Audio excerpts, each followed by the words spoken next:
Hey, what's going on, guys? Flick here, and welcome back to another episode of the Southampton Career Mode, and we have a lot to get to here at the start of the episode. The first order of business will be dispersing our youth scouts. I asked you guys where we should send them, and I received so many comments, and I tried to get a feel for what the majority was, because of course we only have 3 youth scouts to send out. But let's go ahead and do it, and the first scout will be sent to the Americas. That was probably the most overwhelming suggestion, and out of Canada, the United States, and Mexico, I'm going to be going with Mexico for 3 months and looking for a winger. There's a lot of promising Mexican wingers, and hopefully we can get one of those promising youth talents. Scout number 2 will be sent to Brazil looking for a physically strong player. I had some suggestions saying I should look for an attacker, others saying I should look for a promising holding midfielder. I think the physically strong category is kind of the best of both worlds, and I think we can get some players that are both midfielders and also strikers. Our final scout will be sent to Belgium for 3 months looking for physically strong talent. And Belgium always brings back good results. I think this is a good way to wrap up the youth scouting. Hopping over to the calendar to get a feel for the matches we'll be playing today, I will start by playing this match against Sheffield Wednesday. They are bottom of the table, and I have expressed interest in simulating more matches because we have a pretty dominant lead in the Premier League, but I don't want to risk simulating an away match, at least not right now. But some huge clashes to play in the EuroLeague against AS Roma, tough team to come up against, and we'll be able to play both of those matches today, which means that we will be simulating this home match against Hull City, who are also in the relegation zone. Stamina shouldn't be an issue for this game, and it also shouldn't be an issue for that AS Roma fixture because we have about 5 days rest. But just to make sure and not to take any risk, I'll probably take off 3 of our front 4 players at halftime. Here is the Sheffield Wednesday starting 11, and of course them being one of the 3 newly promoted sides, I'm hoping that their lack of experience ends up being in our favor. Good start to the game for us. We have a run made by Viktor Kovalenko. Does he have the pace? Actually, he'll slip it through, and Volin trying to go back to him once more. I think I'm just doing too much there, but Sheffield Wednesday leaving gaps in their defense, and I'll be looking for that in the future.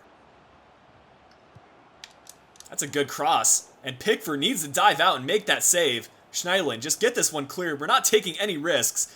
And here we go on the counterattack. Sofiane Boufal unable to hang on to possession, but luckily for us, we're able to get the throw in. Now, moving forward, Bertrand.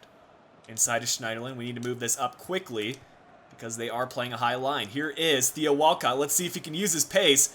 Maybe send it across as well. He got an assist in his first fixture, and somehow he is still on the ball. I think this is the crossing territory that we're looking for. Good cross sent in, and Viktor Kovalenko had an open header, but he just puts it wide. There we go. Kovalenko gets dispossessed, but right back to Morgan Schneiderlin. He does have runners, and it's Sofiane Boufal who we're looking for. Waiting for that run by Kovalenko. He does find the through ball. We're going to sweat that across, and what a tackle that was by Rosalind. No idea what the keeper's doing, and I don't think our players were even paying attention, but Sheffield Wednesday, they are looking shaky. I think it's only a matter of time before we get a few goals on them. Nicely done by Morgan Schneiderlin to dispossess the Sheffield Wednesday player, Cedric, with the turn. And now setting up Kevin Volin. This is Kovalenko through on goal. We're just going to be simple here and try to get by the defense. But they just close him down in the last second. That's a tackle by Virgil van Dijk. And we just need to get it out of our own half. Here's Theo Walcott finding Morgan Schneiderlin. And another through ball to Viktor Kovalenko. The ref letting us play on. And Walcott through on goal. Is he going to cross it in? Is he going to go for the near post? He will go for the near post effort. Maybe that should have been a penalty kick because he got tackled after the fact. But at the end of the day, it looks like we'll be going to the halftime break with a draw. A pretty dominant first half for us, but no goals to show for it. I'm not concerned at all, though. We created opportunities. I think we just need to be a little bit more simple with our play. Here we go. Some space for Theo Walcott to work his magic. He'll cut this one inside. Now looking for another player. It's Cedric. We've gone ultra attacking because I'm confident in our fullbacks to be able to get back. It's Sofiane Boufal using a fake shot. And now it's going to be a McGeady spin to get by one defender. This is an open Bertrand. Another player in the middle. Ward-Prowse to shoot. And I don't know if one of our own players blocked him or whether it was one of the opposition's players, but it's still on it. It's Walcott sending it across to the far post. We need to rise up. We just can't seem to get shots on target. Better get organized here because Gary Hooper's about to shoot, and again Sheffield Wednesday inches away from getting that 1-0 lead. This is the kind of chances the CPU gets, and they just about score there. Walcott, you just need to use your pace here. Keep it simple and just burn by these defenders. Does a nice stop and turn to Kovalenko. It's Schneiderlin. Needs to shoot here. And we finally get a shot on target. Maybe we can follow it up. Couple feet away, and a decent effort by Walcott. 20 minutes left to go on the dot, and we need to make some changes to get this winner. The 3 points is the only outcome I'm looking to get. And the first change will be Ward-Prowse coming off and Pierre-Emile Højbjerg coming on. Also, Dusan Tadic offering a different style play than Sofiane Boufal. Maybe that'll lead to a goal. Finally, we're going to bring Jay Rodriguez on for Kevin Volland. Højbjerg to Schneiderlin. We thought about letting him go, and that is a penalty. Jay Rodriguez, the impact sub, gets taken down, and I think he might be the one taking this. We'll let Rodriguez take it because he is clutch in these kind of situations. Just off to the right, slightly, and he puts that one just where he needed it to be. No way the keeper was going to get to that, even if he guessed the right way. Well, that match was a lot closer than it needed to be, but we picked up the 3 points. That'll help in our Premier League campaign. Man of the match going to Morgan Schneiderlin, the maestro in the midfield. This EuroLeague match against Roma will be huge because this is the home leg. I'd like to get a comfortable aggregate lead and hopefully not concede a goal. And as expected, our fitness is perfectly where it should be. We have decided to give Redmond the start over Theo Walcott. I'm likely to bring him on later in the match. This Roma team has to be one of the toughest starting 11s to come up against. Such a quality side with some good players in there, and they'll prove tough to beat. If we can manage to get that early goal, that would completely change the tempo of this match. And Morgan Schneiderlin looking to hit a long shot. Alisson safe hands though. Oh, this could be a chance. Viktor Kovalenko has one more defender to beat. He'll look to play it across, and it's Kevin Volland who had it on his left foot. I have no idea how he hit this one wide. Let's take a look at the replay. Well done by Kovalenko to draw the defenders over, and that's just a mishit. Here's Redmond turning by his defender, looking to use a Berber spin to cut this one inside, and a player in the middle. This will be Kevin Volland, laid it off to Ward-Prowse. It's off the post. Boufal looking to make up for it. It's going to be cleared away for a corner kick. Our luck with free kicks have been improving, so we're just going to have a go and see if we can get this one on target. Ward-Prowse over the wall, and another one on target. We're warming up, and I think we're due for another free kick goal. Similar to the Sheffield Wednesday match, we have been the far superior side, but we just can't manage to get that opening goal. We're not changing any tactics, though. We just need to be more clinical. Where's our fullback?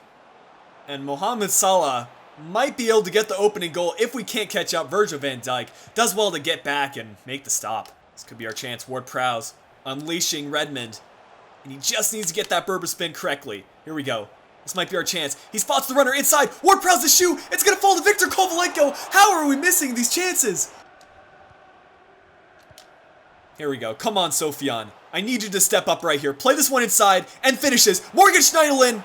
It took a mistake by the keeper for us to score a jammy goal, but it's a goal nonetheless, and we're up 1-0. I'm not done there, though. We need a 2-0 advantage for me to feel comfortable. With 30 minutes left to play, we'll make some changes now, because we do have a Premier League fixture in a few days' time. I think I'll be bringing out a second team for that match, but I do want to have a few first-teamers available, just so we can ensure the win. It will be Jordan Ibe coming in at left wing for Sofiane Boufal as well. We'll bring on Thierry Ambrose for Kevin Volland. And the final move, I think Viktor Kovalenko will be taken off.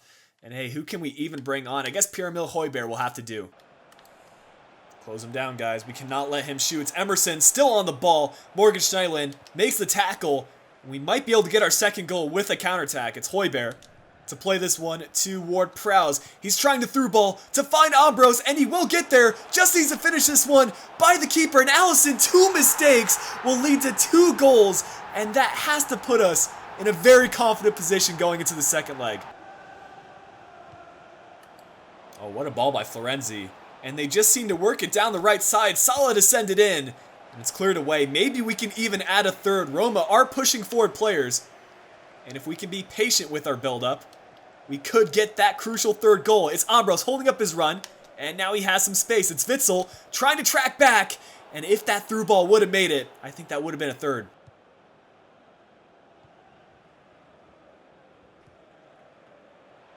Well, maybe this is our chance. Ambrose, using his pace, needs a runner on the right side, and he'll sweat it across, and Ward-Prowse finishing it off the post and in. It's 3-0 for Southampton. I don't think Roma or the home fans saw this coming, We're going all the way, boys. I'm not gonna lie, we had a lot of luck on our side, but I don't think that should take away from an incredible team performance. James Ward-Prowse stepping up big with a 9.6. Going into the simulated fixture against Hull City, we have a 9-point advantage over Manchester City. Hull City all the way down in 18th. As promised, I will be bringing out a second team for this match. Just a lot of signs are pointing to us picking up a victory. First off, it's a home game, which tends to bring back better results on simulated fixtures. Second, we're in better form than Hull City. And third, I think that our team rating for our second team is higher than Hull City's first team, but looks like we will be going into the halftime break 1-1, and maybe we can get that winner in the second half. 30 minutes left to play, and it's Højbjerg who steps up in the 62nd minute. Now we're going to look to park the bus, but it's Klukas who gets a goal.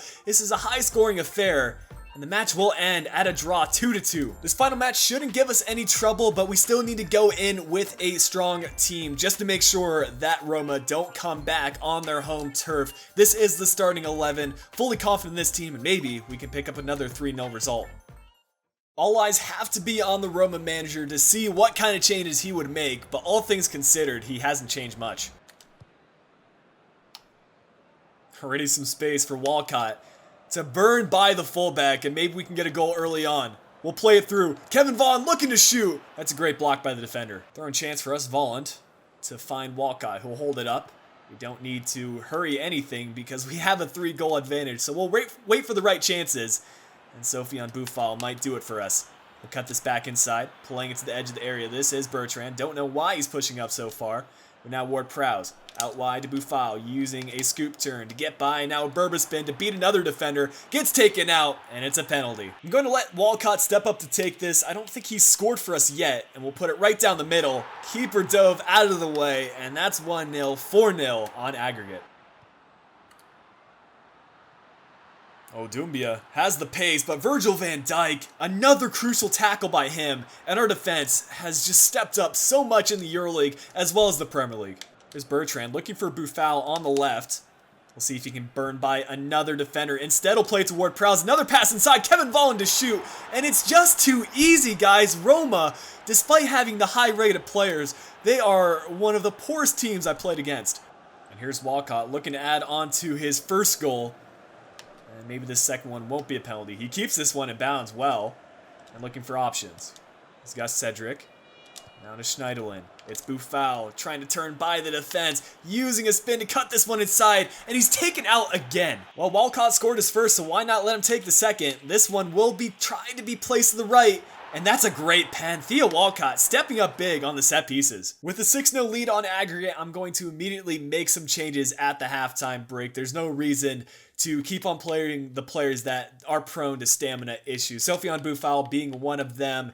And I guess Dusan Tadic can come on for him.